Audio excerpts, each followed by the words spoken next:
Hi எல்லாருக்கும் வணக்கம். சுண்டல் குழம்பு எப்படி வைக்கிறதுன்னு பார்க்கலாம்.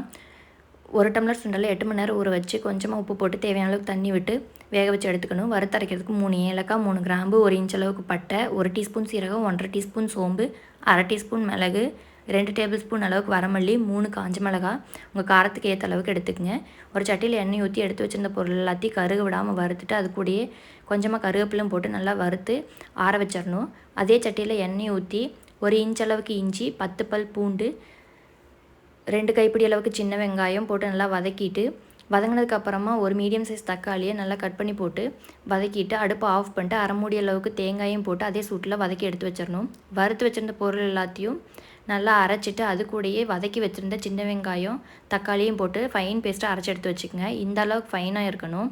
ஒரு சட்டியில் எண்ணெய் ஊற்றி கடுகு போட்டு பொரிஞ்சதுக்கப்புறமா சின்ன வெங்காயம் கருவேப்பிலை போட்டு தாளிச்சிட்டு ஒரு மீடியம் சைஸ் உருளைக்கிழங்கு கட் பண்ணி போட்டுக்கங்க. வேணும்னா போட்டுக்கலாம், இல்லைன்னா ஸ்கிப் பண்ணிக்கங்க. உருளைக்கிழங்கு வதங்கினதுக்கப்புறமா அரைச்சி வச்சிருந்த பேஸ்ட்டையும் போட்டு நல்லா வதக்கிட்டு அது கூடயே வேக வச்சுருந்த சுண்டலை அதே தண்ணியோடு ஆட் பண்ணிவிட்டு கொஞ்சமாக மஞ்சத்தூள், தேவையான அளவுக்கு உப்பு போட்டு தேவையான அளவுக்கு தண்ணி ஊற்றி நல்லா கொதிக்க வச்சுட்டு கொத்தமல்லி போட்டு இறக்குனா சூப்பராக இருக்கும். ட்ரை பண்ணி பாருங்கள்.